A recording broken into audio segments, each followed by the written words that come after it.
It's a new year, and now is the best time to review your insurance policies. With a helpful customer service team here to serve you in Alabama and over in Mississippi for all of your auto, home, life, and business insurance needs, call the Jeff Nee Agency of Alpha Insurance to create a customized plan to protect your family's home and autos. You can stop by his office at 3428 McFarland Boulevard in Tuscaloosa, Alabama, or simply call 205-462-8192, or call the number on your screen right there. And remember, with Alpha Insurance, the more you protect it, the more you save. Reach out to the Jeff Nee Agency of Alpha today for all of your auto, home, life, and business insurance needs.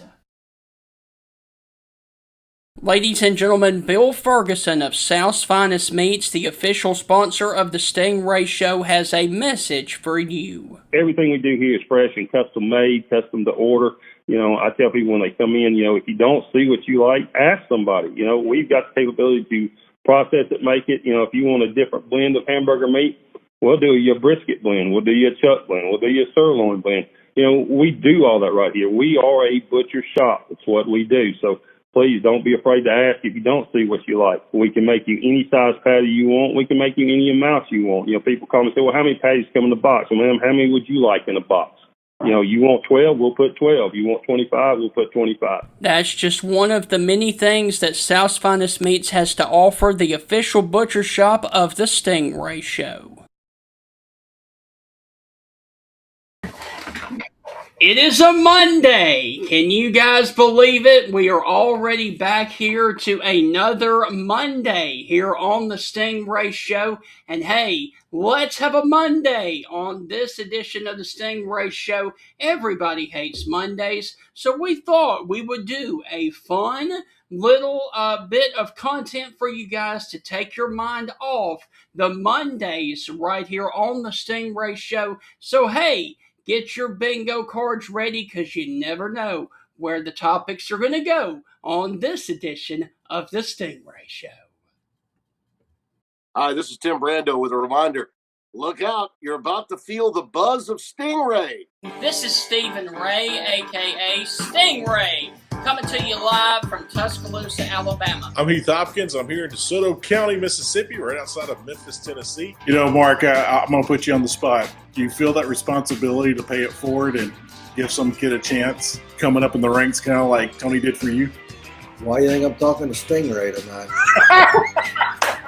Thank you, man. I appreciate that. No. Heath, Stingray, Here's the deal. When you get involved with Texas, it's like getting married to a stripper. and let me explain this. It looks good. It's kind of sexy on the surface. Yeah. But then you get the baggage, you get the drama, you get all that eventually comes with it. And that's what you get with Texas, and that's what the Big 12 learned. And Heath, any thoughts on our show moving forward? Hey, with the Stingray Show, if you don't like it, you better learn to love it, because it's the best show going today, baby. Woo!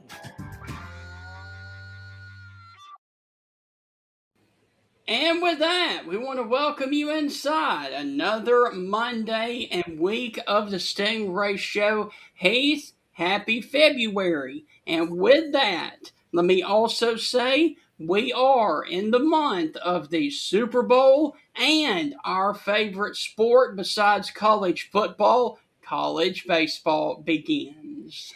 Yeah, a lot of things happen in February. Of course, Valentine's Day, President's Day, Black History Month. There's a lot of things we celebrate in February. I've just always wondered, Stephen, why do we only have 28 days in February?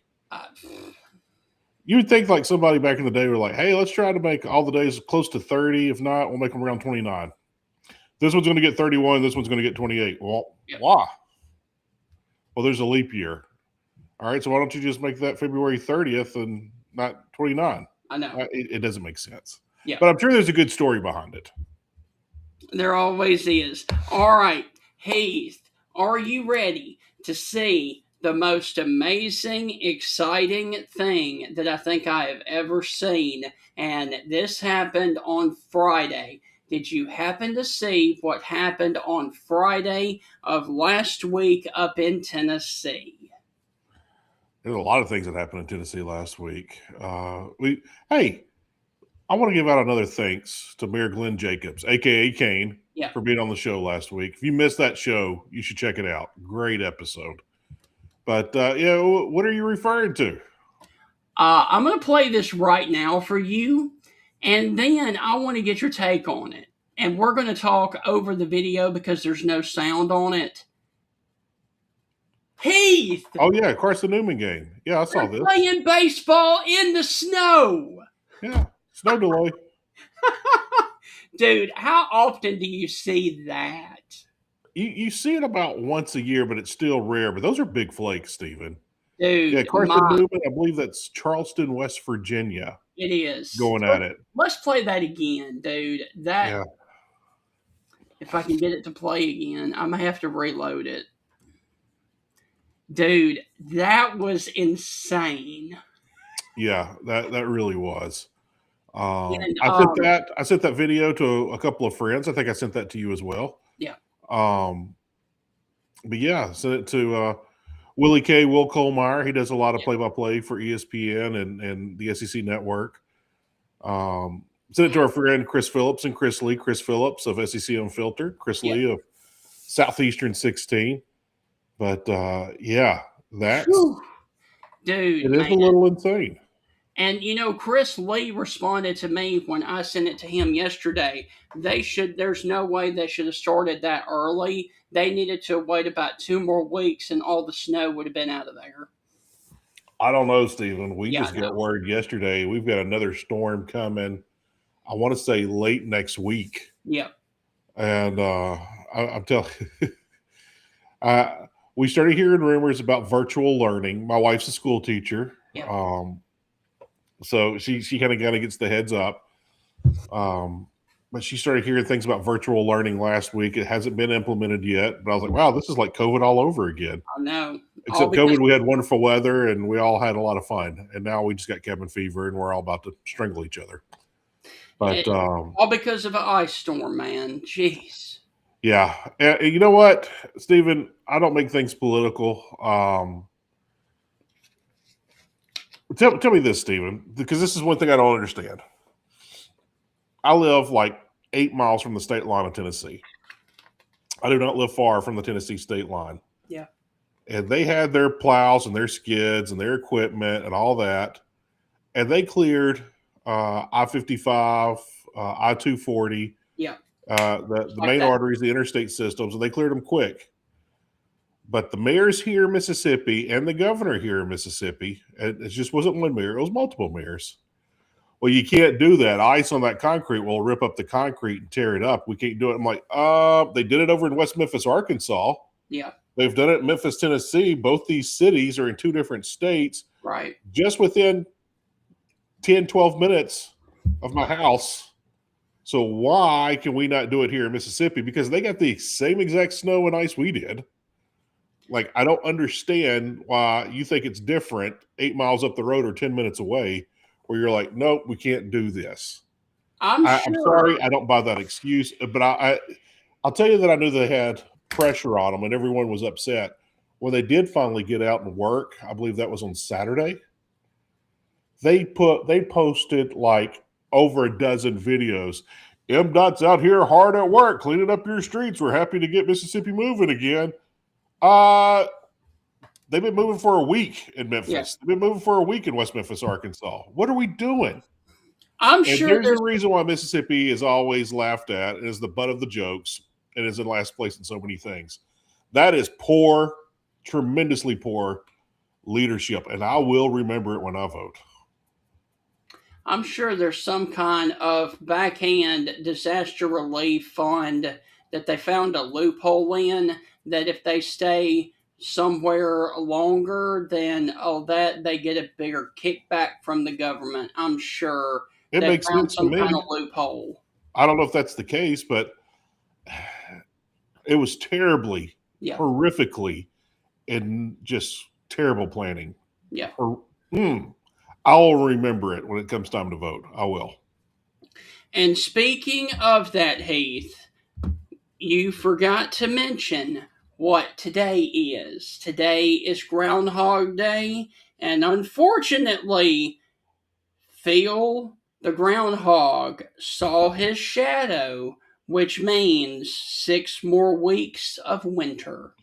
And if I come across Phil, the groundhog, he's going to end up on my grill. Yes, I saw that yesterday. Yeah. Yeah. Yep. Come on, Phil. Come on, Phil. You're killing us with this weather, man. Yep. So yeah, they he saw it. So 6 more weeks of winter. It's all right because baseball season's coming. Yeah. Here's the fun thing, Stephen. I remember, especially in college, you remember the weather a little bit more in college because you're walking to class, you're outside. Because when you're at work, you're usually at work. And even in my job today, I'm in and out of the car and I'm zooming and going. But in college, you walking across that drill field, you're parking in that parking lot and hiking a couple hundred yards to get to your class. You remember the weather a little bit more. I remember the beginning of March, it was so brutally cold. The end of March, it was so nice. Yeah.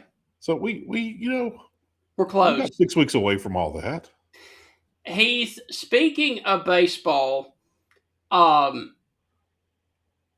you ready for a funny story? I'm always ready for baseball or a funny story. So this is when my mother knew that my athletic career was not going to be a thing. And she loves telling this story because she gets a huge laugh out of people with it. She signed me up for basketball when I was a kid. She signed me up for t-ball. She signed me up for soccer. See, she signed me up for everything. And the story that she always loves to tell is that I loved t-ball because I loved hitting the ball, but I refused to run those bases. They said that they would say like, all right, hit the ball. You got to run to first base. And I'd be like, nope, I'm not running. Nope, nope, nope. And mother said that she knew right then that I would not have an athletic career because I did not like to run. You know, my oldest son, he was a little bit like that. He was such a shy kid. Yeah. I have never seen a kid so shy like my oldest son. And he grew out of all that. But he, when he was in the field, I would have to stand next to him. When he had a bat, he had to be right there. When he hit the ball, he didn't want to go. So I would have to run the bases and he would have to chase me. Oh my gosh. Yeah, because if I took off running, he was going to be right behind me. Right. So he would hit the ball and I would go run the bases and he would be right behind me. Oh my gosh. It only took a season to get out of that. Right. But yeah. I've seen that before. I have, oh gosh, Stephen. Let's see, 4 kids, 2.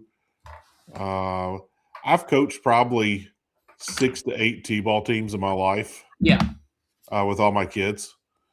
So yeah, I've seen that more than once. You should have stayed at it, man. I know. You could have been a great third baseman. I know. Oh. Running for soccer was non-existent. That was awesome.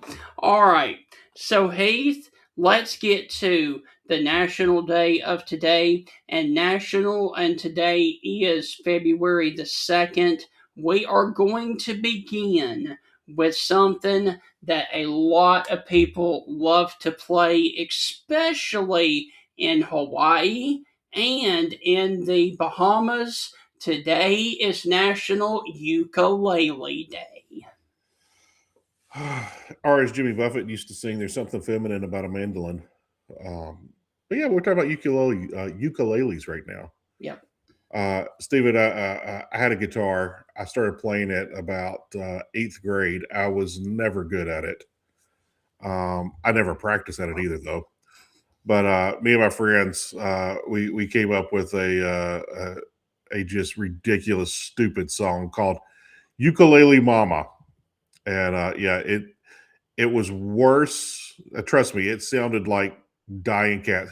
Here's a fun fact. I will post this on the Facebook page. Did you know Troy Aikman had an album? Yes, you told me that. Yes.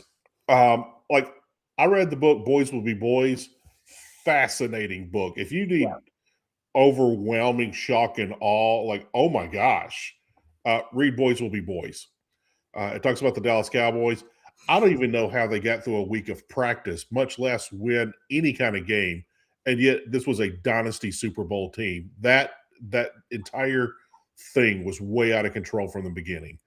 With that, there was in the book they talked about Troy Aikman, and he had this album called Oklahoma Nights.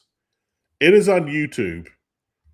It sounds like a dying cat orchestra. Yes, it is horrifically. I have said horrific a lot today on the show already. I usually don't use that word, but I'm using it a lot today. But it is super bad. Incredibly bad.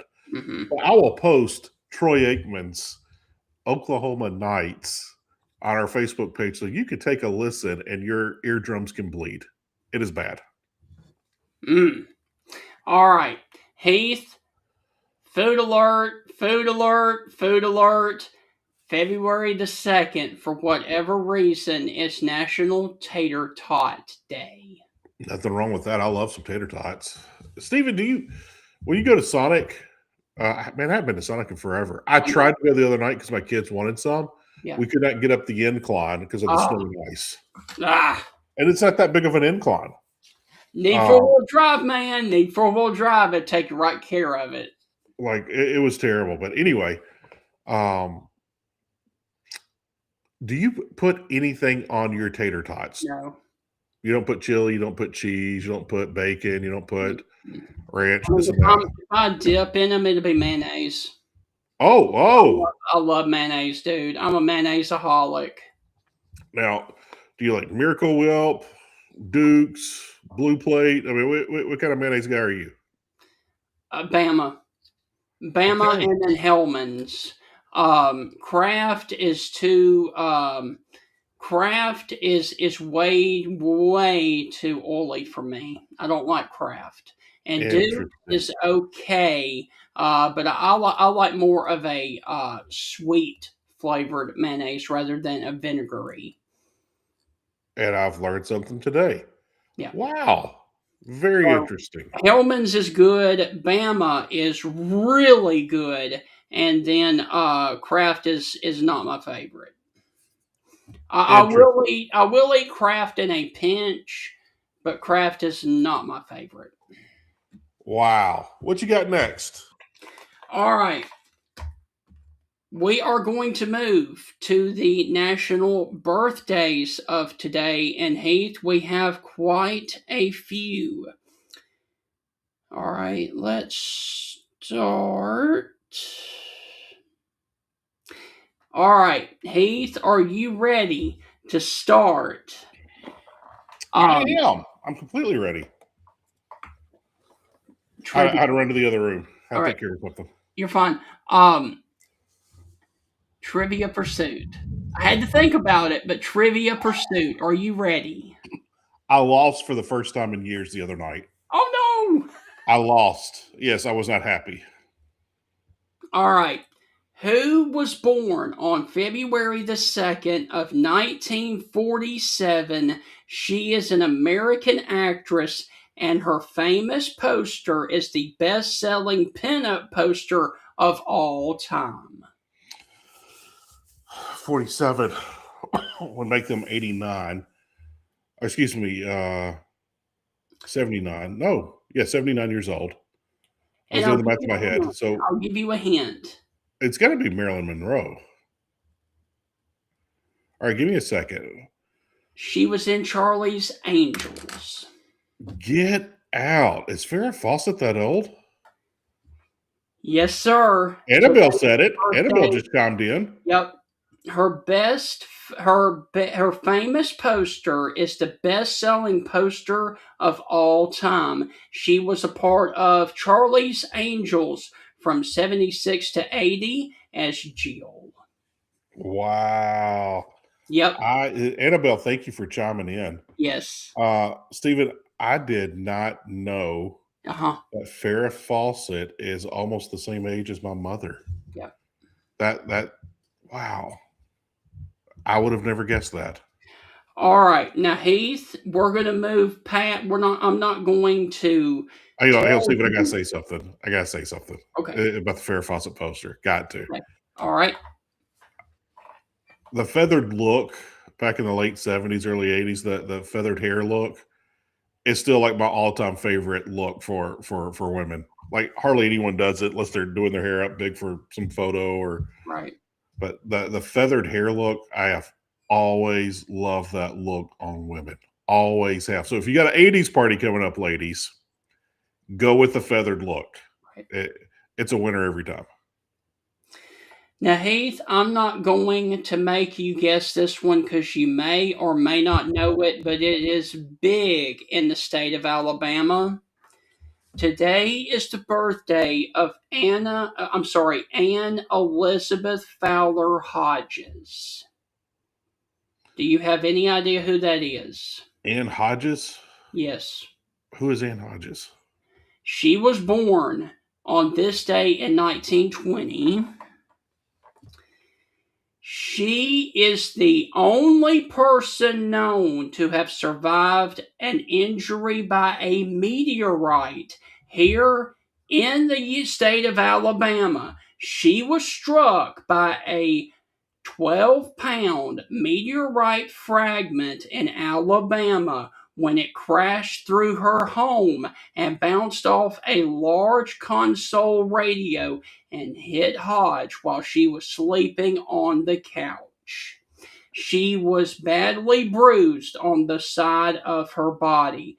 The other fragment was found by a farmer, also in Alabama, the following day. Wow.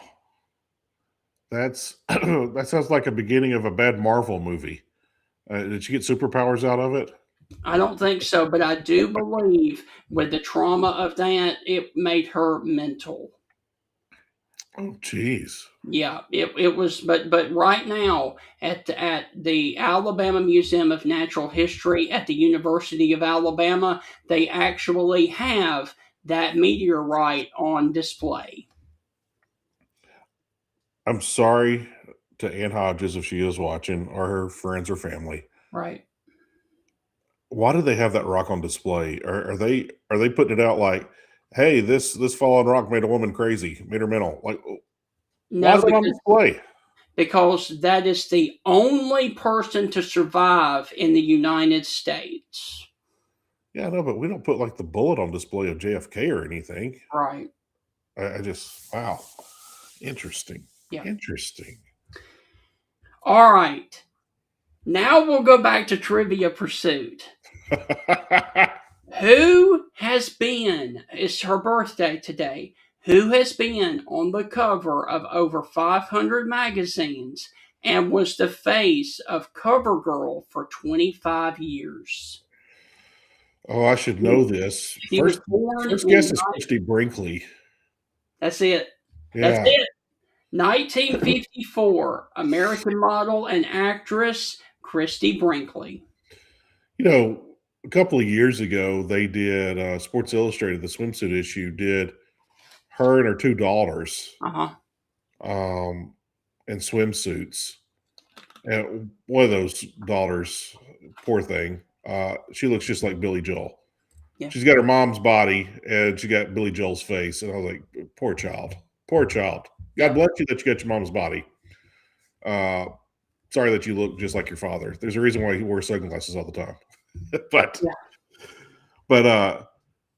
yeah, they I remember so many people, media, old folks, young folks, everybody talking about Christy Brinkley looks better in her bathing suit in her 70s than her kids do. Yeah. And so hey Mickey, what's up? How are you? But but yeah, but I saw the other day that Christy Brinkley, there was an alert on my phone. I didn't see, I didn't like click on it, but it said, Christy Brinkley stuns everybody on the beach in her bathing suit today. And I was like, well, what's a shocker? She's always stunned everybody in her bathing suit every time she's walked on the beach. I mean, why don't you tell me that water's wet? Yes. So. All right. Heath, let's continue. Who was born on this day in 1948? Who is an American guitarist whose songs are known for in 1975 Shining Star, Best of My Love in 77, and After the Love Is Gone in 1979? What are the three songs? Shining Star, Best of My Love, and After the Love Has Gone. Shining Star was by the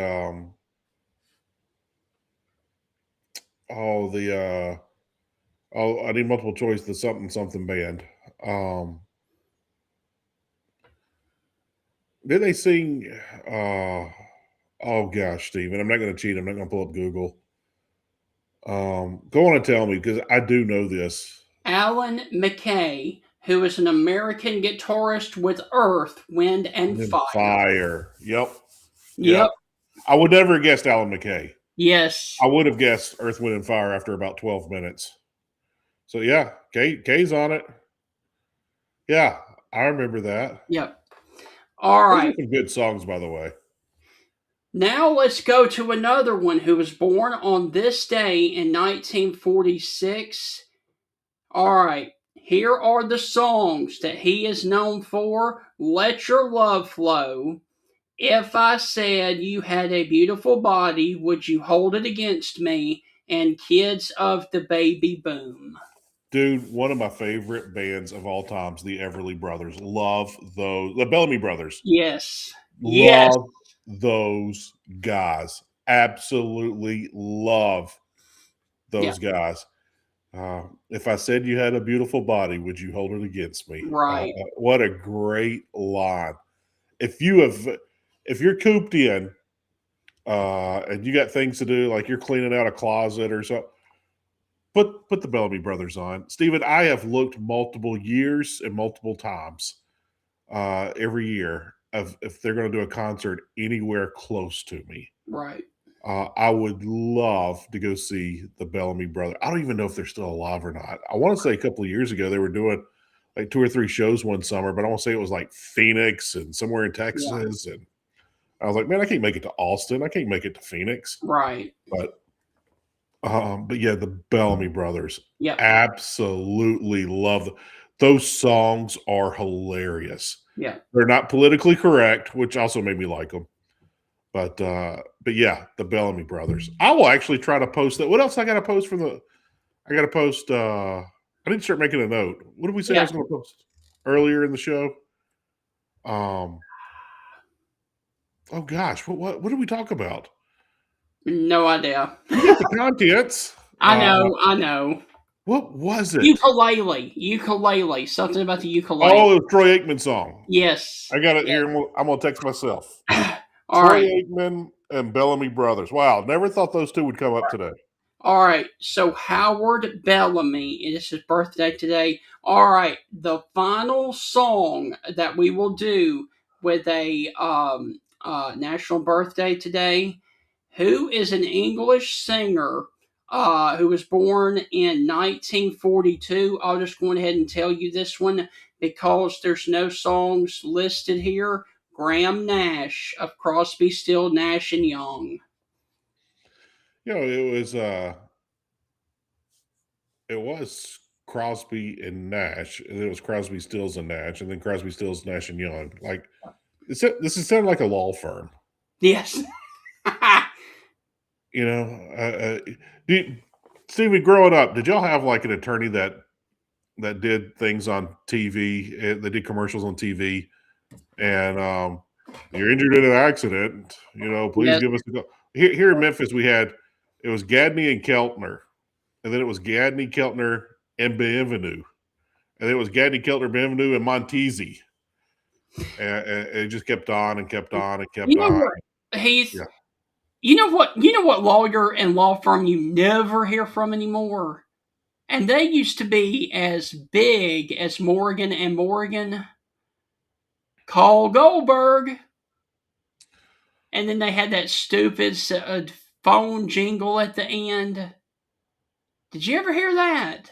I don't think I ever heard the Goldberg thing, but Oh my gosh, there was dude! about 12, 14 years from when I left television and started my small business. There's like 10 to 14 years there where I never watched television. Like I Right. was just always on the go.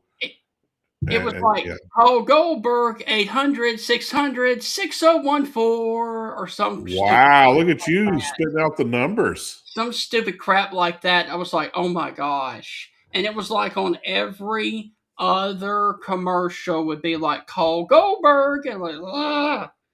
Stop. You know what other commercials I hadn't seen in a while is the Johnny Cochran Law Firm commercials. Yeah. Although we lost Johnny Cochran years ago, his commercials like ramped up. And I sat there and I looked, I was like, why is there a Johnny Cochran Law Firm in Memphis? And then I looked up and, dude, they're like McDonald's franchises. They're like Subway. There's like 2 in every city. I'm like, what in the world is going on? And Like, you guys think you guys are Sonic and bumpers? Like you planting flags everywhere. I tell you, a lawyer that it just gets on my nerves. He's on every stinking billboard that's on the highway. Call me, Alabama. Call me, Mississippi. Call me, Georgia. Alexander Shannara. Oh my gosh, dude. How much advertising do you need? There was Richard Schwartz. I want to say he's out of Jackson. I actually sat on a plane across from Richard Schwartz years ago. I was going out. I was still in media. Mississippi State was playing Houston. I was going out to cover that game. I was flying out of Jackson and flying to Houston, Texas. And Richard Schwartz sat across from me. But I'll never forget. I mean, still to this day, whenever there's a review at I know it used to be at Ole Miss and State. I didn't catch a game at either one of those this year, Right. at Oxford or in Starkville. But I do know that when there's a review on a play, previous play is under review, and they put up the commercial. One call, that's all. We will review your case. Richard Schwartz, remember, one call, that's all. Mm-hmm. And we'll review if you're entitled to compensation. No cost to you. Call Richard Schwartz. One call, that's all. Like, all right, you've said it 3 times in 12 seconds. Thank you. Right. One call, that's all. But yeah, Richard Schwartz. I always wonder, like, do lawyers, like, when they come up with a name, it's like, oh, that's immediately a lawyer. His name. Yeah, he has to be a lawyer now. We have to pressure him into It's like when you hear a name, like, oh yeah, I guarantee you that guy's a lawyer. Yeah. It's just insane. But yeah, I always think the attorneys that put their like middle initial in there, those guys always make me laugh. Like, dude, just putting your middle initial does not make you sound distinguished. I know. Hi, I'm Timothy R. Gaines. Like, well, hi there, Timothy R. Gaines. Yeah. All right. Heath, we're going to finish up the birthdays with 2 sports things. The first one today is the birthday of a guy who was born in 1981. Do you happen to know anything about Lance Allred? Lance who? Allred, Allred. That name does ring a bell, but I can't recall anything right now. What field was he in? NBA. What did Lance do? Former NBA player who was labeled legally deaf. He was 75 to 80% of hearing loss at birth due to an RH complication. So he is the first known legally deaf basketball player in the NBA. Wow. 75 to 80% hearing loss. I'm sure there was multiple times the whistle would blow and he'd keep playing. Yes. Wow. That's interesting. Yeah. I'm sure there's a YouTube video of that guy out there somewhere. Right. Stephen, if I find anything, I will put that on the page as well. All right. And finally, do you happen to know anything about George Hollis, who was born on this day in 1895? He invented shoelaces. I have no idea. He is the founder of the Chicago Bears. He is an American. Oh, Papa Bear Hollis. Huh? Yeah, George Hollis. Papa Bear Hollis. Yeah. George Hollis. Yeah, that's what I said. Yeah. George Hollis. Yeah. Today is the birthday of George Hollis, American Football Hall of Famer and the founder of the Chicago Bears. If it wasn't for George Papa Bear Hollis, we would not have professional football. We would not have NFL football. College football would probably look completely different Right. if it wasn't for George Papa Bear Hollis. You can thank George Papa Bear Hollis for almost everything and anything NFL. Yeah. He was the driving force. But yeah, I remember George Papa Bear Hollis.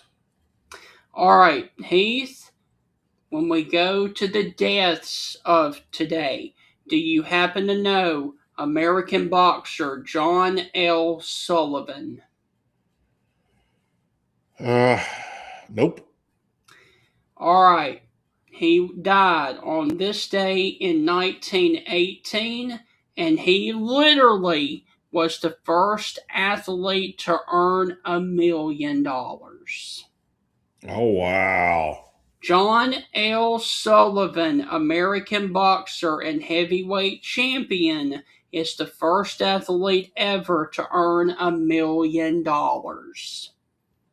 That's what year did he pass away? 1918. He was born in 1858. Man, that was a ton of money back then. You dang right. I mean, wow. You dang right, man. $1 million back then in the early part of the 1900s. Jeez. Siri, how much was $1 million in 1900? That's roughly about $28 million. I figured it'd been a whole lot more. All right, and Heath, can you tell me who died on this day in 1969? And he is known as a well-known English horror actor. He was born in 1887. Oh, Stephen, I forgot one little thing. I didn't move the decimal over enough. That's actually $280 million. Oh my gosh. Yeah. So Woo. $1 million is about $280 million. That's more like it. Yeah. English actor, what were the years? Horror actor? He died on this day in 69. He was born in 1887. The guy that played either Frankenstein or Dracula. I have no idea. He is known for 1931's Frankenstein, 1932's The Mummy, and How the Grinch Stole Christmas. He was the narrator and the voice of the Grinch, and he was also Peter Pan as Captain Hook and George Darling, one Boris Karloff. Boris Karloff. What a great name. Yes. Boris Karloff. Yep. Like, that sounds like a bad guy wrestler from the 80s. Or a lawyer. Yeah, you could probably put him in the lawyer category. Call Boris Karloff to get you off anything you need. The Bolsheviks, they used to wrestle in WWF back in the day. Boris Karloff could easily fit in that group. But yeah, Boris Karloff. Yep. Played Frankenstein, the Mummy, and the Grinch, and later narrated. So wow. and Peter Pan. And Boris had a fun life. Yep. All right, Heath, can you tell me what became a city on this day in 1653? Is this an American city? It is, and it's in the Northeast. It has to be in the colonies. It was later changed, though. That should give me a huge hint.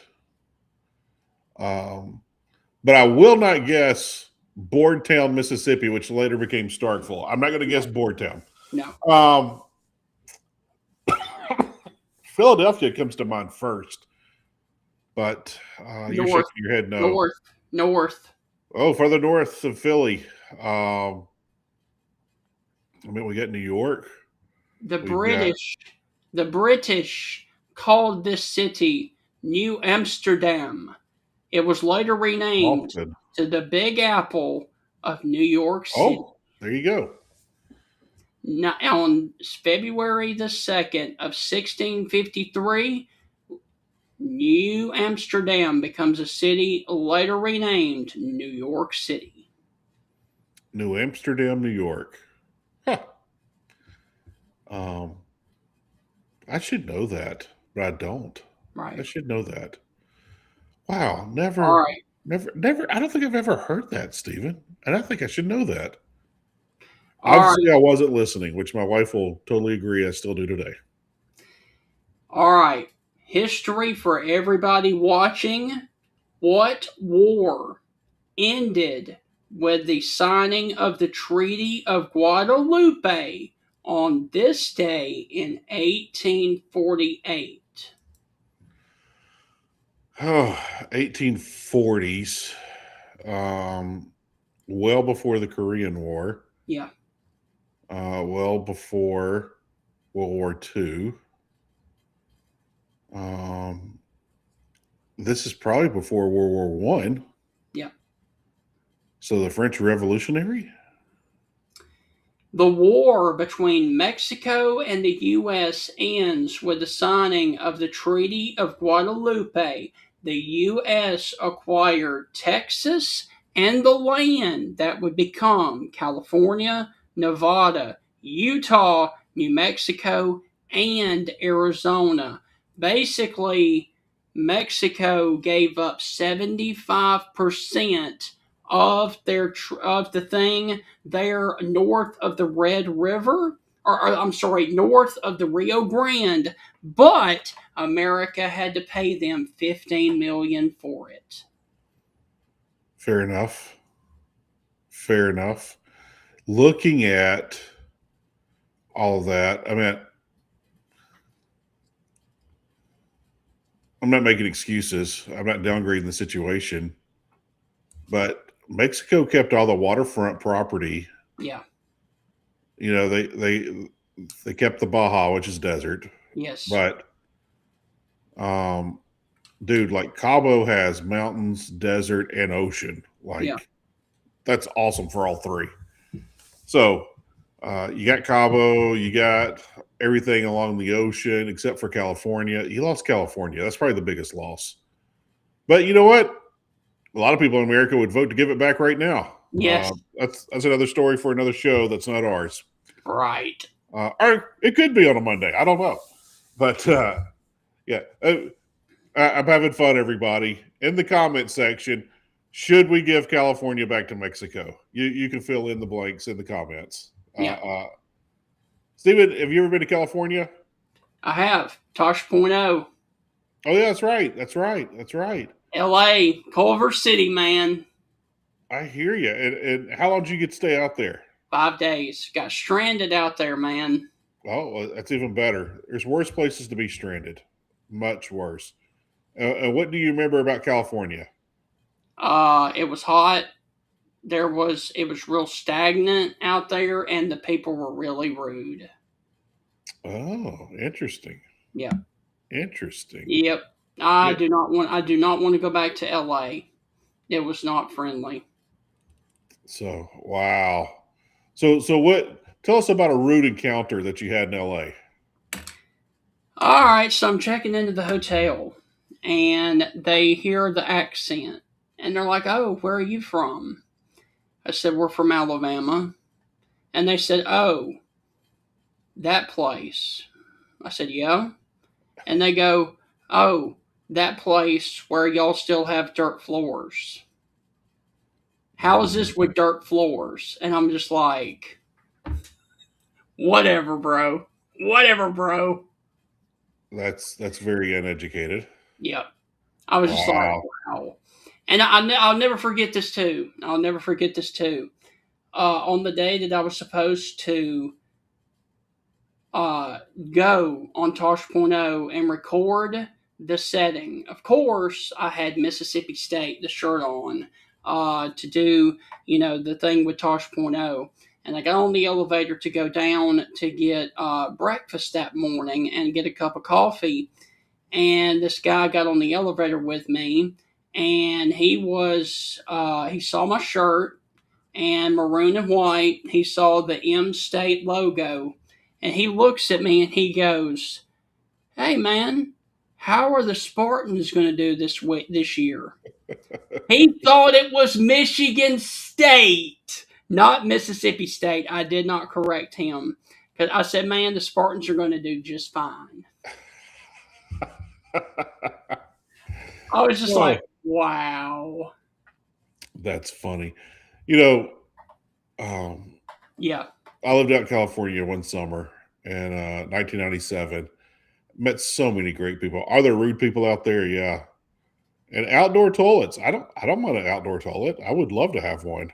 I'm not using it in this weather. I was like, man, I was just like, It was very, very.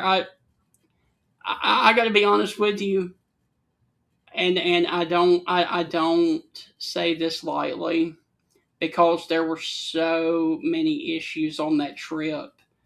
But when I landed back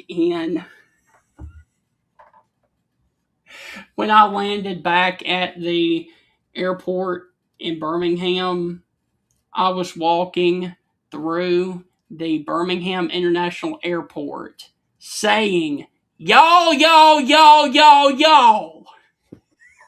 Because I couldn't say it out there, because that would be, because everybody would be like, "Oh, yeah, they're from the Hickville South." Wow. I was like, "Yo, yo, yo, yo, yo." That's funny. Yeah. That's funny. I would say most people. I was in San Diego. I will say LA is more conceited and all about themselves, Yes. and yeah, Touristy. Yeah. San Diego is where you go to get away from all that. Right. And that's why the home values and real estate prices are a whole lot more in San Diego than they are in LA. Right. Less traffic, less buttholes. Yeah.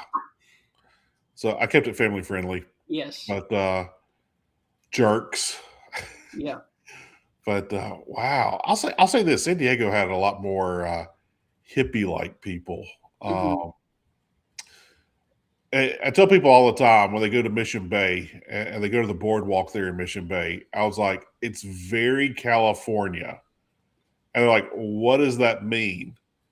And I was like you're going to see people of every color in dreadlocks. You're going to see surfers. You're going to see just weird California things. Right. And I just said, it's fun. It's a fun atmosphere. Everybody's there and happy to be at the beach and outside and enjoying the day, but it's very California. Like, right. Where you go to a touristy part in any big city, you'll see someone like juggling or playing a guitar and singing for money. Out there, they're like, you want to pet my snake for $1? You want to take a picture with my snake for $5? Like, dude, I don't want to be anywhere near your snake. Well, I got an iguana. You're like, oh, okay. And then you take a picture, and then the guy with the iguana seems to be like a really nice guy. And you're like, oh, okay. But yeah, it's very California in San Diego. Very, very, very California. Hey, can I tell one more story about California? Dude, it's not the Heath Hopkins show. It's the Stingray Show. You tell as many stories as you want. Come on, man. You're my co-host, though.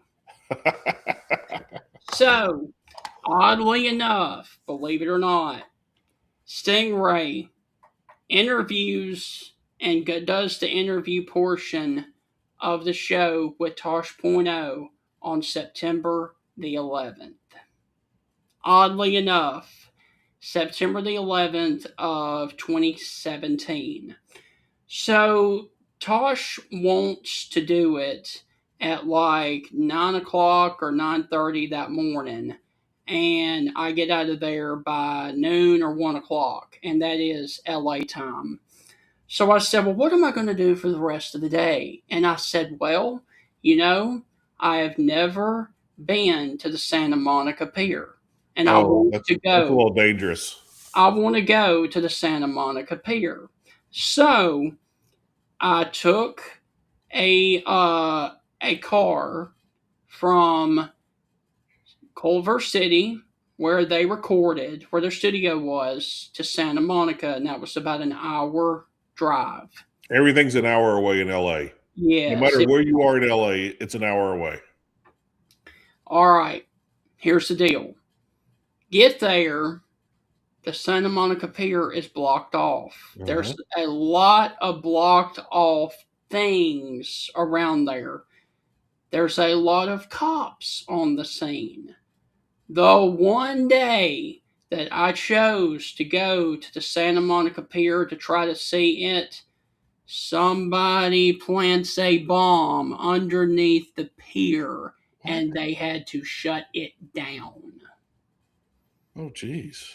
So I could not even see the Santa Monica Pier. I had to walk a mile up the beach that way and then look at it from a distance. I know in the 90s, and I'm sure everything's changed. Every neighborhood's changed since the 90s. It has. Everywhere in America. But I do know in the 90s, you went to Santa Monica Pier during daylight hours, you were fine. You go to Santa Monica after dark, and that was dangerous. Yeah. I heard stories from a friend that was out there. He was with Campus Crusade for Christ. He was out there doing mission work. Forgot what college he went to. I want to say he went to Alabama.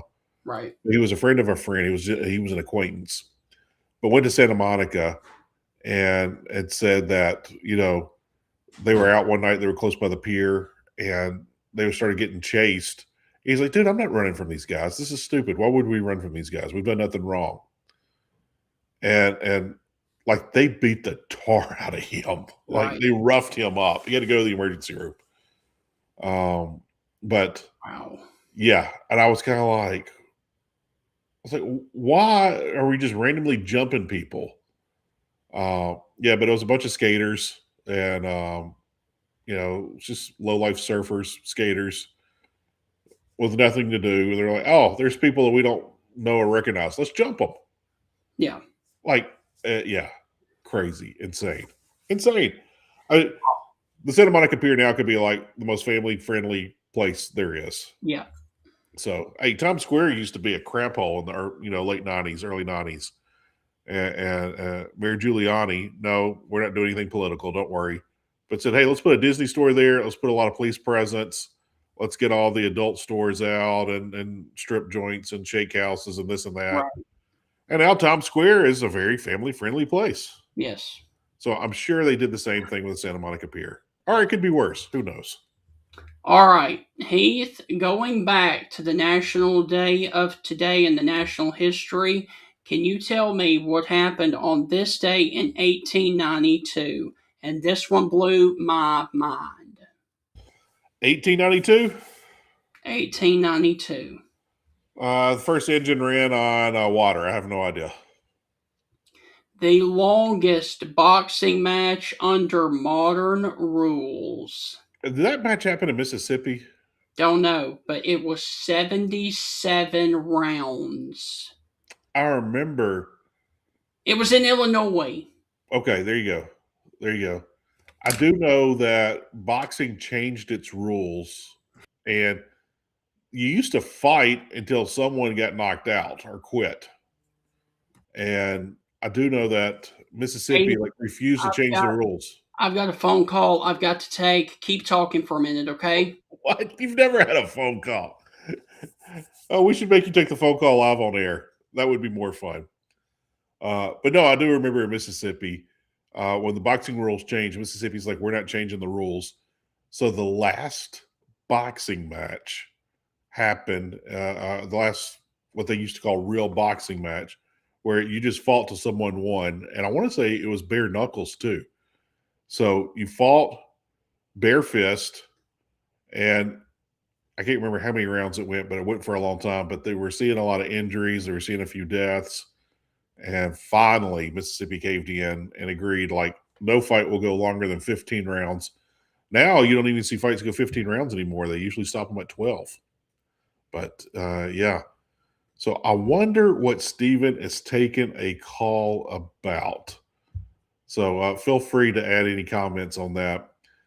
So Steven's doing National Day of Today.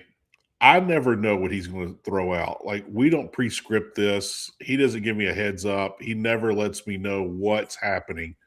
So when he asks me these questions, like, they are all blind to me. I have no earthly idea. Where other shows, they kind of script it out. Yeah. And they'll kind of play along like, oh, I don't know. Oh, is that the day that Johnny Cash played Folsom Prison? Whatever it might be. All right. We've got just a few. Wait. What was the phone call about? My eye, as a matter of fact. Yeah. Did Ric Flair poke you? Thumb to the eye? Yeah, dealing with some eye issues. All right. Heath, can you tell me, and this one shocked me, can you tell me on February the 2nd of 1954, which ballet opens in New York City and establishes its popularity in the United States? 1954 ballet, the Nutcracker. No, it would be the Nutcracker. It is. Oh, it is the Nutcracker? There you go. Dude, you would have thought that would have been closer to Christmas with it being such a staple around Christmas. Maybe they wanted to work out all the kinks and be ready for the Christmas rush. Who knows? But, dude, that's insane. That is insane. I always wondered, Steven, why they always put out a lot of horror movies in December. I'm like, wouldn't this be better at Halloween? Why can't we move this up a little bit? I've never understood that. And then I can't remember the other time they say is a good time for horror movies. I think maybe March. Mm-hmm. I'm like, why is March a good time for horror? Like, that doesn't make any sense to me. I was hoping you would have an answer to that or an idea. Thank you for leaving me hanging. All right. We've just got a couple more because I don't want to get boring on this show.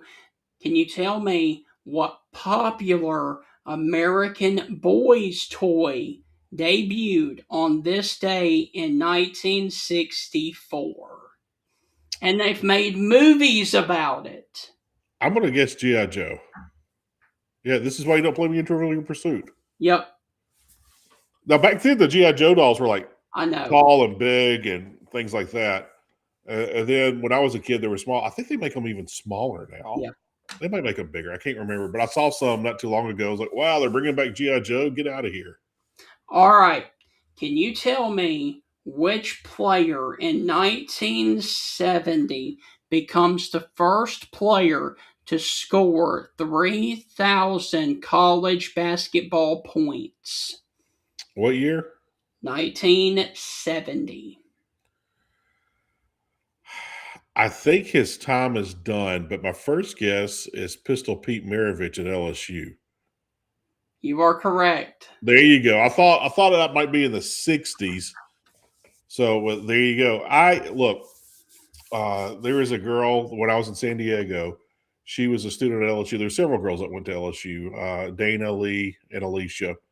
And they were all from the Baton Rouge area. And anyway, they were so wonderful to me. I would take them everywhere. They would do my laundry for me. I had a car. They didn't. Love those girls. If those girls called me today needing something, I would go help them. Love those girls. But Alicia's dad played football at LSU, Hmm. and he was a field goal kicker. And at one time, he was still ranked as either the top scorer, one of the top scorers of all time at LSU. He was in some famous play. I think it was a botched snap. He threw a touchdown. Can't remember, but yeah. But anyway, across the hall from him in the athletic dorm his freshman year was one Pistol Pete Maravich, and he said Pete would fight anybody at the drop of the hat, and Pete was always the smallest guy in the fight, and Pete Right. didn't know how to fight and would get his tail kicked every time, never stopped him. Right. Like, just kept coming at people. And like, Pete, this guy destroyed you just the other night. I can take him. And the same thing would happen again. Right. But he said, we had to go to bed early on Friday night. The basketball players would stay up. And he said, on Saturday mornings, we had to wake up real early and go. He said, back then, freshmen couldn't play. So we would have to do stuff like manager stuff, get the water ready, this and that, He said, so we're getting ready to leave. And he said, Pete would be coming in. He said, they would be dragging him in. Pete would be drunk as a skunk and all beat up. He's like, I almost whipped his tail. I almost did it. He said, it didn't happen once. It happened every game weekend, like Right. every Saturday. Pete would come in. They're like, Pete. And he said during basketball season, he would mostly stop fighting. He'd say if I was fighting on the court. Right. But he said Pete walked around with black eyes and bloody lip and everything all the time. But he had all these great Pete Maravich stories, and none of them happened on the basketball court. All right, Heath, getting back to music, can you tell me who dies of an overdose on this day of February the 2nd of 79? Who dies of an overdose in 79? Yep. Was he a punk rocker? Yes. Yeah. It's not Sid Vicious. It was Sid Vicious. There you go. Sex Pistol member Sid Vicious dies of an overdose of heroin. I knew Sid passed away of an overdose. For some reason, I thought that was 82 or 81, but it was 78, you said? 79. Wow. Yeah. Wow. All right. Man. And finally, we're going to wrap up with this one, and then Heath and I are going to talk briefly about something else. Can you tell me what show debuted on NBC? And this was a very big one that lasted a long time. On this day in 1982, it is a late night show. It was a game show? No, talk show. Oh. Like that's easily Late Night with David Letterman. And brother, I wanted David Letterman's job so bad as an elementary school kid, as a junior high kid, as a high school kid, as a college kid. I wanted David Letterman's job so incredibly bad. Loved his show. Loved that Dave was different. Yes. He wasn't Johnny, and I love Johnny. Johnny is still the king. I'm not debating that. Johnny's still the king, will always be the king. But, and I liked Jay Leno, but I always thought Dave was better. Jay had better stand-up at the beginning of the show, but David Letterman, he would insult every guest on the show. He would bring them on and embarrass them and insult them, but in a nice way. Right. Well, most of the time a nice way. And he would always make his guests feel uncomfortable. And that's what I loved about Dave, because he was just like this funny, smarmy frat guy, just having a little too much fun at your expense, but did it in a nice way. Wouldn't let anyone else pick on you, but he was going to pick on you kind of way. And it just loved David Letterman. And I always wanted to go see a show. I never got the opportunity to do it. I hardly agree with anything that Dave says politically. I think he's a little cuckoo and crazy. But I always loved his show. If I was neighbors with David Letterman, we would probably have 90-minute conversations every day and laugh our tails off. Yeah, think the world of David Letterman. Is he a nut job? A little bit, yeah. Yeah. But who But, is? yeah, but I'll say this about Dave, and Dave was the first one that said it. We say it on the show all the time. You can be good, people will watch you. You can be bad, and people will watch you. They want to watch the train wreck, but you can't be boring. You Yeah. can be good, you can be bad, but you can't be boring. Yeah. And Dave, man, Dave was so much fun. I mean, he would bring people on like stupid pet tricks. He'd go like, "Hey, do you want to see Rover jump through these hoops backwards, or do you want to see me jump in a hammock of eggs?" And you're like, "What?" And the people would cheer for Dave to jump in a hammock of eggs. Yeah. And he would go do that. That was on the NBC show. He did a little bit more daring stuff and goofy stuff. When he got to CBS, he cleaned his act up a lot. Right. Trying to be like Johnny. But yeah, I love me some David Letterman. All right.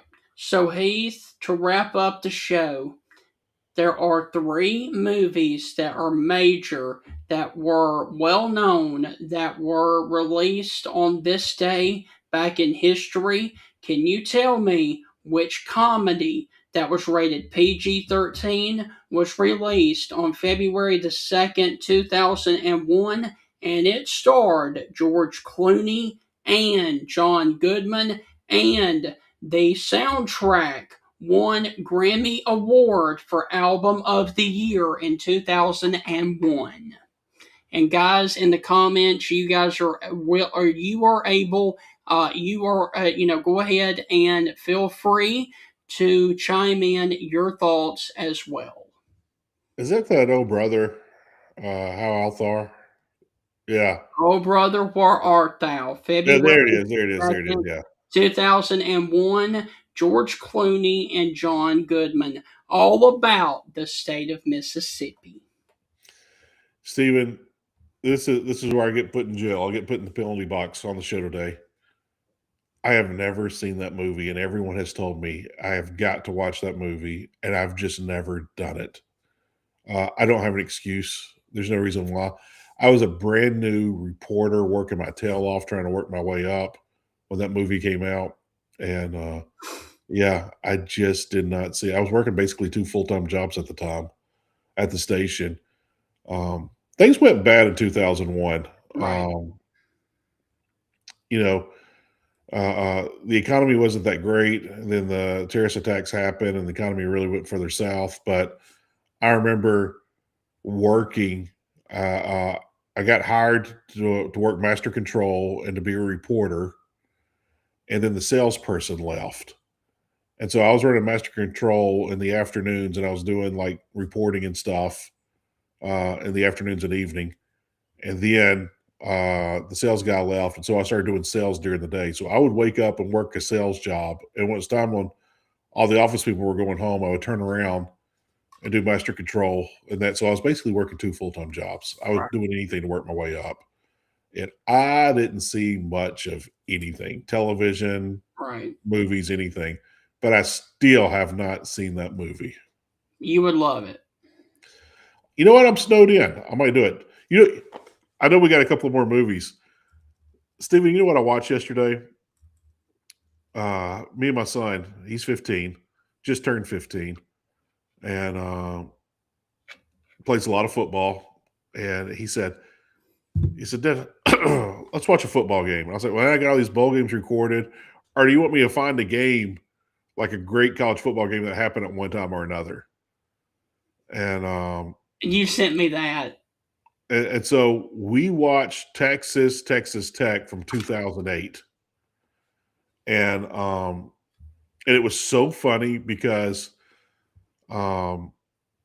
then entrepreneur Donald Trump was wishing his friend Mike Leach the best.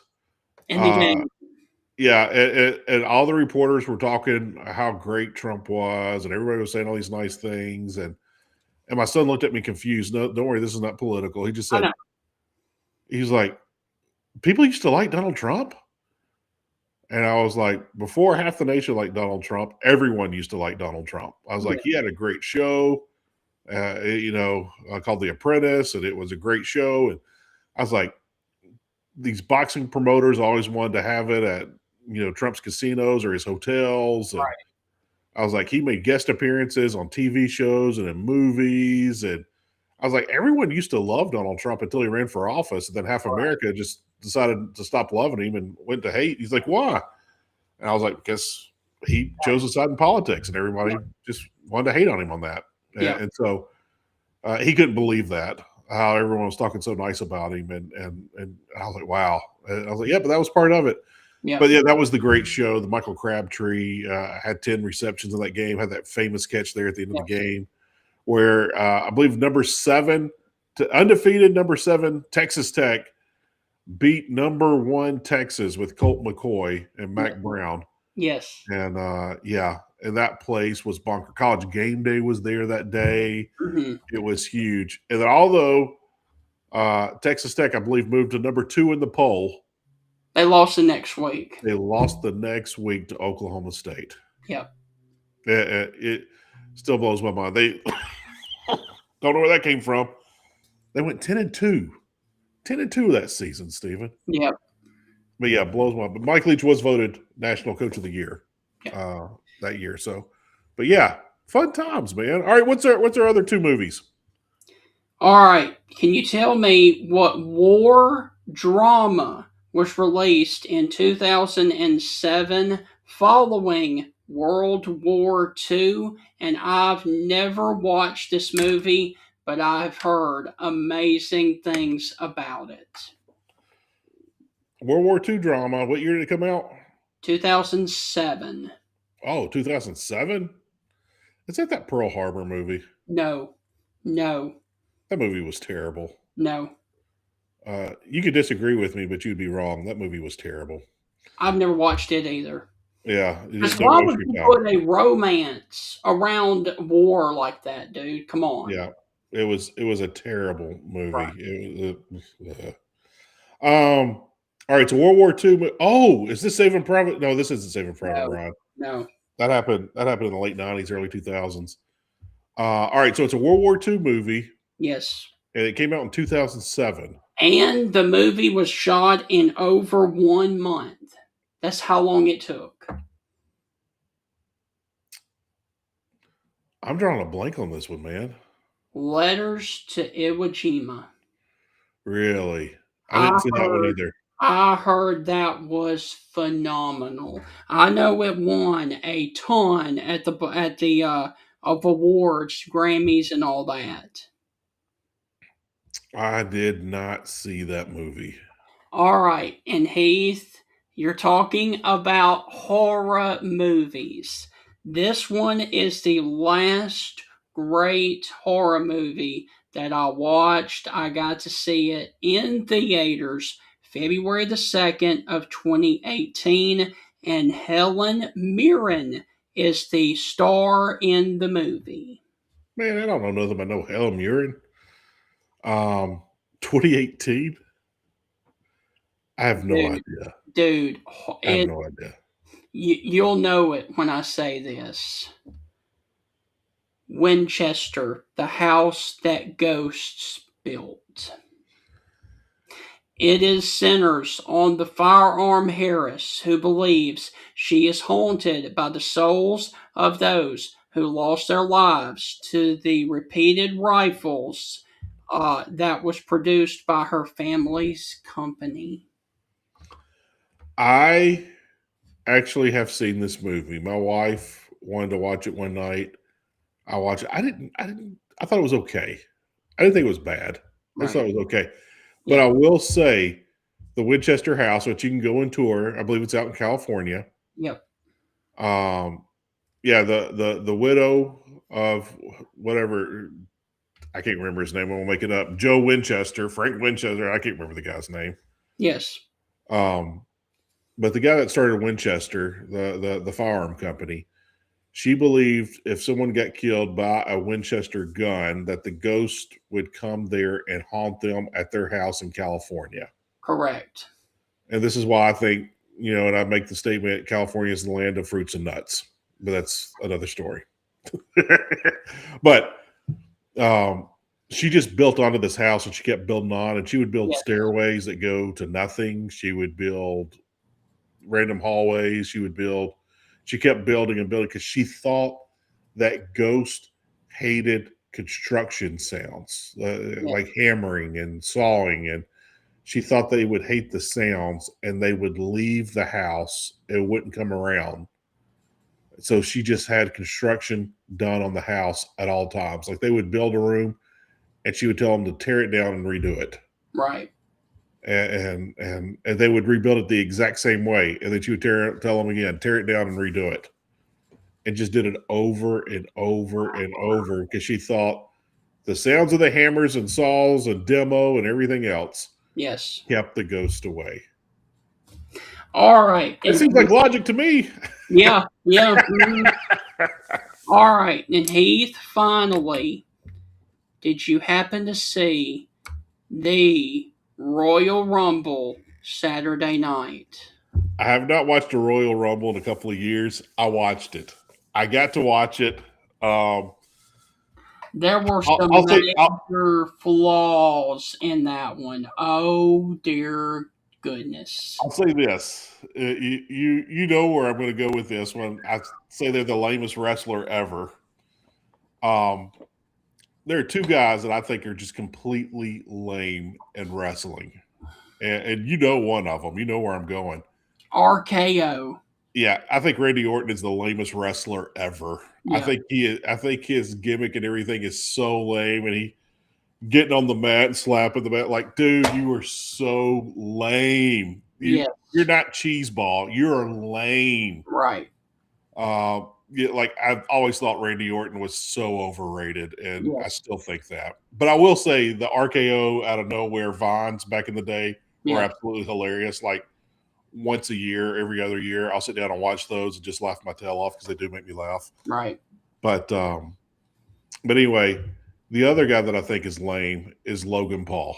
Yes. And when Logan Paul and RKO were there, I was like, oh my dear Lord, we get the two lamest guys ever. Yep. Like why did they make the Final Four here? Like what is going on? It was a 5-hour show. There were 4 matches. Give me a break. That ladder match wasn't bad though. Right. I watched that ladder match with Cody and I even forgot who he fought. Who did he fight? Sami Zayn or somebody? I can't even remember who he fought. Right. Hey, you know what? Here's my 7-year-old expert. Hey, Jack, do you remember who Cody Rhodes fought in that ladder match? Kevin Owens. There you go. Okay. There you go. Thank you, Jack. Star of the show right there. Yeah.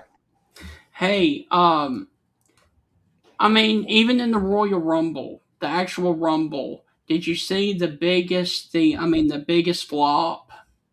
People were talking about this on Twitter all I night. didn't see any of the reactions that people talked about. But what are you referring to? When Jey Uso came out, as he walked to the ring, Brock Lesnar was eliminated. They did not even show Brock Lesnar's elimination. They had to do a replay of it. That was a major botch. I remember asking, I was like, what happened to Brock? And my kids didn't say anything, and then the replay happened. I'm like, oh, there you go. I mean, he is a mega superstar, and you don't even show him getting eliminated because you're showing Jey Uso's entrance. That's a major flop right there, man. I haven't been into wrestling in a long time. I doubt I get into it because I'm so busy right now. Right. But I will say this. If I do start watching it, I'm a fan of Oba. Mm-hmm. Like, I didn't know who that guy was. I didn't even know that guy existed on Earth. And he was the entrant number 1 into the Rumble. Yeah. And I was like, who is this guy? I became a fan of him. I'm getting goosebumps, man. Oba. He was fun to watch. I like his style, man. I'll watch that guy. All right, so Heath, that is going to wrap up, hopefully, a fun-filled show for Monday. We hope that you guys have thoroughly enjoyed it, talking a little lightheartedness here on the Stingray Show. Hey, Heath, we covered a plethora of topics, including a little bit of sports, and we just had fun spitballing and talking about whatever came to our head. Yeah, it was fun. It's Super Bowl week. We're not to SEC baseball yet. The NIL transfer portal, all that craziness just kind of closed up and shut down. So SEC teams are pretty much finalized. You might see each team get one or two guys in, but more than likely not here after today. So football, we can put brakes on until spring football gets kicked up. Right. Baseball hasn't started yet. Super Bowl week, we're an SEC show. We'll talk about some of the SEC players in the Super Bowl later this week. Yeah. But yeah, and Steven, it's another snow day here, man. Yet another snow day. It feels like Groundhog Day again, but what is today? Groundhog Day. Yep. So, and Heath, did you hear the news that broke while we were on the Stingray Show? I have not even looked at my phone's been face down the entire time. What happened? A legend at Auburn has given up college football for the future. Gus Malzahn has retired from college football effective immediately. Wow. Gus was the front runner for the Mississippi State job here a couple of years ago. And Gus pulled out. And then shortly after, Gus left being head coach and wanted to be assistant. And now he's just walking away. I mean, I don't know anything about Gus, and I'm not making light of anything. There's nothing to make light of. This is actually a compliment. I'm guessing Gus has been great with his money, and he has put it back, and he is going to enjoy him some retirement, and God bless him. So there it is. From On3 Sports, Gus Malzahn is retiring from coaching. Florida State has announced as of this morning at 8:10 a.m.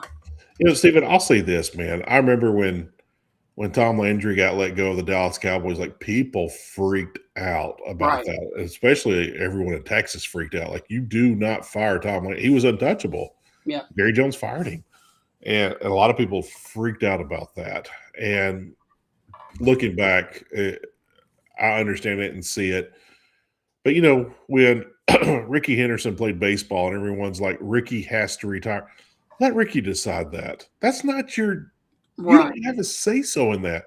You can have an opinion, but guess what? You don't have a say-so, and respect the man and his wishes and his dreams. If he wants to keep playing and he's playing minor league ball, let the man play minor league ball. And same thing with Brett Favre. I remember so many people are like, Brett Favre has to retire. He is just a shell of himself. Let the man retire when he wants to. Mm-hmm. And then you flip it to the other side. Andrew Luck, Barry Sanders, they retired early, and those same people complaining about Ricky Henderson and Brett Favre, why they retire so early? That's not fair. They got so much more to offer. Yeah. Like, I can't make you happy, Jack. You were complaining about people retiring too late, and now you're complaining about people retiring too early. Let people decide for themselves. And so for Gus Malzahn, God bless him. Great for him. He's walking out and doing his thing on his own way. I'll tell a quick story. I do play-by-play here in Hernando for Hernando High School for the Tigers. And Steve McCann, wonderful head coach, the kind of guy that you would love for your kid to play for because he cares. He's not only is he a good guy, and he's extremely good at X's and O's, he cares. He's the kind of guy you want as a neighbor. He's the kind of guy that you want to be in Sunday school class with. He's a good guy, and he knows his X's and O's, and he cares, and he wins. And so anyway, Steve McCann, Coach McCann here recently, I think it was with the snow, I can't really remember, but it was right before we all this, about 2 weeks ago. He came in and told all of his players that he's going to retire. I thought he was going to retire like at the end of the year. No, it was effective immediately. And he wanted to go home back to Brandon, Mississippi to be with his family, take care of his parents. They're getting older. And I was like, you know what? Good for Steve. Great for Steve. Right. He has that opportunity to do that. Like, he's taking care of himself. He's taking care of his finances, he's taking care of things where he can go back and take care of his parents. And he is never going to regret that decision of taking care of the people that he loves, the people that raised him, the people that he respects the most and loves the most. Like he's getting that opportunity to spend their last few days, years, whatever it might be, and he's there with them to enjoy all of that. And God bless him for that. So all the people out there that think you should know when people should retire or shouldn't retire, keep it to yourself. Shut your pie hole. Let people decide for themselves. If Ricky Henderson wanted to play baseball till he was 60 years old and a team was going to give him an opportunity, let the man play till he's 60. If you want to say, hey, I'm getting tired of being hit, I'm going to retire early, I want to enjoy my body for the rest of my life, let them do that. Let the Andrew Lucks and Barry Sanders have peace with that. I just don't understand it. But I deeply respect the people that get to go out on their terms and go do something beneficial that they want to do. And that ends Heath Hopkins' rant of the day, brought to you by Monster Energy Drink. Never had one of those. All right. Are you an energy drink kind of guy? No. Yeah. No, the only energy drink I do is 1 cup of coffee in the morning, and that's it. I used to drink like those little 5-hour energies. I wouldn't drink the whole thing. But I haven't had one of those in 15 years. All right. Heath, to wrap up the Stingray Show, we talked about the founder of the Chicago Bears in the NFL. It is Super Bowl week. Can you tell me who was hired, what major coach was hired on this day in 1959? And I do believe the players are playing for his trophy this weekend. Vincent Lombardi. Signed a 5-year deal to become the Green Bay Packer head coach on this day in 59. You know, although we respect him, we named the Super Bowl trophy after him, and people talk about how great he is and this and that. If he coached today, people would call him a psychopath and everything. And I'm like, hang on. We're going to honor him and talk about how great he is, but if he did the same things that he did today, right, you would all bash him. Like, that doesn't make any sense to me. Yes. And so either we honor him or we don't, or we say his coaching methods would still work today or they wouldn't. But yeah. But dude, they said he was so demanding. And this is the great thing about Vince Lombardi. Yeah. He only had a few plays. He was not a master technician. And everybody knew what play was coming when they lined up. You just can't stop it. But they ran it so many times in practice. You know, I'm going to butcher the saying, I'm sure. Professionals run it till they can't get it wrong. Or hang on, I'm doing it. Professionals run it till they get it right. They keep running it till they get it right. Legends run it where they can never get it wrong. Right. And they ran that play to perfection where they would never get it wrong. And like I said, he only had like 8 plays, and they ran all 8 till they just could never get it wrong. But yeah. And hey, somebody on our show, Stephen, was on his team. Do you remember who was on his team? Bill Curry. Coach Curry. Bill Curry played center on that team. Yep. All right. Heath, my new goal for the Stingray Show for the rest of the year is to not here now, because I'm sure he's going to want downtime, but in the summer, my goal is to get Coach Malzahn on the Stingray Show. I am going to work my butt off to make that happen. I'd make a friend at Jimmy Sexton's office and see, because they got the inside track. Right. I would love to hear. And I wouldn't be shocked. I wouldn't be shocked if Gus Malzahn showed up at a junior college and coached, or showed up in the UFL and coached, like where it's fun. I wouldn't be shocked if he went to a middle school and coached, just to keep him busy, just to have fun with it. I wouldn't be shocked at all. Right. I wouldn't be shocked if he comes back to college football one day and ends up at a place like Louisville or somewhere. So my goal for the Stingray Show for the remainder of this year, get Malzahn on the show. You should be like that guy. You should get like a big picture blown up of Gus and post the same video today. Hey, this is day one of trying to get Gus Malzahn to come on our show, and play the same video the next day. This is day two of trying to get Gus Malzahn, and keep tagging him. This is day 48 of trying to get Gus Malzahn to come on the show. Maybe he'll answer. Yes. All right. So, Heath, that is going to wrap up a lengthy Stingray show, but hopefully you guys have enjoyed it. Tomorrow, we are going to be back to our traditional format, pre-show, show, and post-show. We're going to be talking about college basketball in the SEC with Chris Lee, talking about Tuesday's action and Wednesday's action, and looking ahead to all the matchups on Saturday. And Heath, as a reminder, Alabama cheated the system, trying to get Bediako back. They got Bediako back. Since Bediako came back, Alabama is 1 win and 2 losses. Their next games are going to be a red-hot Texas A&M team, and then they got to go to the jungle to take on Auburn. They could be 1 and 4 with Bediako's return, and I call that karma. Oh, Stephen, I don't believe in karma. I just believe you should do good anyway. And Alabama is not. Stephen laying the law down. All right.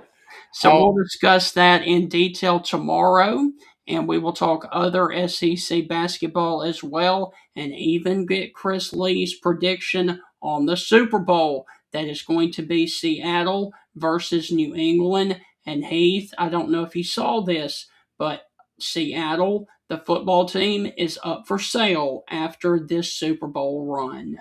Yeah, I went and counted my money in my account, and I was like $1 billion short. So, yeah. Hey, Stephen, did you hear what Kentucky fans were chanting at Bediako? Florida. Was it Florida fans? Florida. I love that they were chanting D-League dropout. Yes. D-League dropout. And then they creamed them yesterday. 100-77. That's not a beat down. That is a good old creaming. Yeah. I saw where like that 24-foot freshman got in and played. Yes. What is he, like 7'6" or something? Yeah, he's pretty big. So, but we will talk all college basketball tomorrow. Heath, this has been a blast. Go and enjoy your tater tots, and we will see you. We will see you on the Tuesday edition of the Stingray Show. I brought my summer shirt out to bring warmer weather and the summer, and we will catch you on the Tuesday edition of the Stingray Show. Be good, Stephen, and don't be a D-League dropout. No, thank you, I won't. Sayonara, Heath. Sayonara. We'll see you tomorrow. All right. Bye-bye. See you, Stephen. And hey, to everyone out there, thank you for being a part of the Stingray Show. We love you. God bless you, and see you tomorrow. And I'm going to post all that fun stuff on the Facebook page of the Stingray Show. Stingray Show on Facebook. Check it out. You can hear Troy Aikman break your eardrums. It'll be wonderful. It'll be great for him. Finally, one more final thing that I cannot leave without saying. I just talked to David Johnson. He is currently out of town in Oxford because he is still without power and is still without heat. Our thoughts and prayers are with everybody still affected by the winter storm that happened well over a week ago in North Mississippi.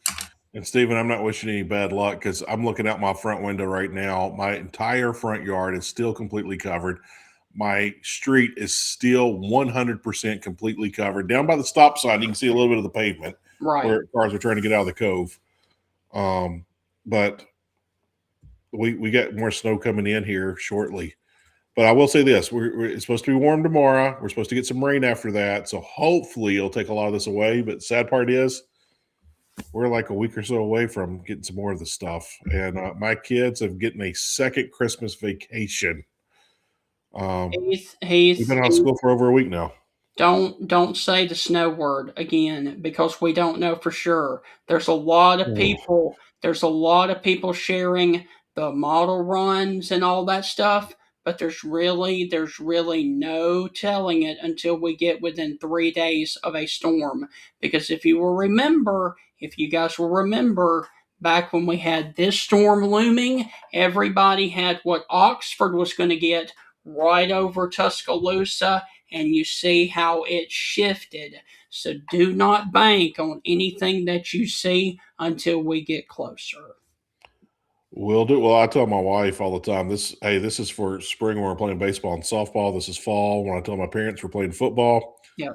I tell them all the time. I was like, the weather says so-and-so for practice on Tuesday. It says for the game on Thursday. I'm like, the weather changes 5 times every day. Yep. So don't look what's going to happen on Tuesday, because even on Tuesday, it's going to change 5 times before we get to the game. Yes. It changes 5 times every day, and every day out, it will change 5 more times. Yeah. So with that being said, you don't ever trust weather reports, ever. Even a week out. Week out. As soon as we get closer, we'll know better. I just thought about this, Stephen. Weather reports are kind of like speed limits. They're just suggestions. Yeah. That doesn't mean you're going to apply by it. Hey, here's the possibility. We're going to keep an eye on it. Check back with us. Basically, that's what it is. Yeah. Here's a snapshot of what it could do. Stay tuned. We'll fine-tail it next time, and the next day, and the next day, and the next day as we get closer. Stephen, did you ever see Mike Leach do his weather report? I did. That was so funny. I will also post that on the Facebook page. But yeah, Mike Leach, he goes, "What do I know? I don't know anything. I'm a football coach. I'm not a weather guy. I wake up in the morning, I put my hands up like, oh, okay, this is what it's going to be like today. And then I get dressed." What is that about? I don't know. All right, Heath, we'll see you tomorrow. And that's going to wrap up a fun Monday on the Stingray Show. You've got an all-dayer of posting stuff on the Stingray Show Facebook page. So let you get to it, okay? Brother, I'm snowed in. I'm ready to get out of this house and get some more work. Like I'm going to try to get out again today. I gotten out every day just about. Right. But I'm going to try to get out and do some of my regular day-to-day work stuff. I don't know if I'm going to be able to or not, but we're going to find out. Be safe, man. See you tomorrow. All right. Sayonara. For over 100 years, the Bank of Moundville has been a name clients can trust. The Bank of Moundville is more than just a bank. They're your neighbors, your friends, and your community partners. Their unique approach to financial education has always centered around families. They believe that financially strong homes today lay the foundation for a brighter futures for tomorrow's generation. You can call them today at 205-371-2227. Once again, that is 371-2227 to schedule an appointment to build your financial security. The Bank of Moundville is a member FDIC and an equal housing lender. Ladies and gentlemen, Bill Ferguson of South's Finest Meats, the official sponsor of the Stingray Show, has a message for you. Everything we do here is fresh and custom made, custom to order. I tell people when they come in, if you don't see what you like, ask somebody. We've got the capability to process it, make it. If you want a different blend of hamburger meat, we'll do your brisket blend. We'll do your chuck blend. We'll do your sirloin blend. We do all that right here. We are a butcher shop. That's what we do. So please don't be afraid to ask if you don't see what you like. We can make you any size patty you want. We can make you any amount you want. People call me and say, well, how many patties come in the box? Well, ma'am, how many would you like in a box? You want 12, we'll put 12. You want 25, we'll put 25. That's just one of the many things that South's Finest Meats has to offer, the official butcher shop of the Stingray Show. It's a new year, and now is the best time to review your insurance policies. With a helpful customer service team here to serve you in Alabama and over in Mississippi. For all of your auto, home, life, and business insurance needs, call the Jeff Nee Agency of Alpha Insurance to create a customized plan to protect your family's home and autos. You can stop by his office at 3428 McFarland Boulevard in Tuscaloosa, Alabama, or simply call 205-462-8192, or call the number on your screen right there. And remember, with Alpha Insurance, the more you protect it, the more you save. Reach out to the Jeff Nee Agency of Alpha today for all of your auto, home, life, and business insurance needs.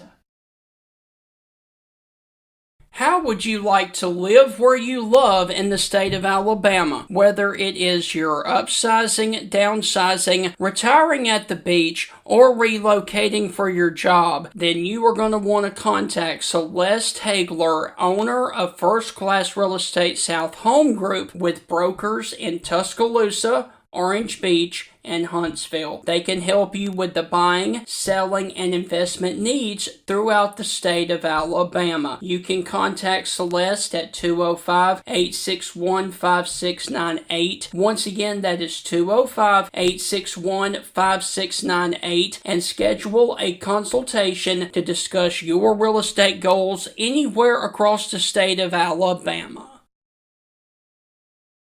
Jeff Bagwell of Honey Hole Fisheries right here in Tuscaloosa, Alabama, is a professional biologist who specializes in lake management. If you are interested in helping build the pond or lake of your dreams, or if you need help deciding if property you own is a good location to build a pond, you can contact Jeff Bagwell at 205-799-0192. Once again, that is Jeff Bagwell and Honey Hole Fisheries at 205-799-0192. Contact him today and let him help you build the lake or pond of your dreams, or also stock your pond or lake with fish that you most desperately need.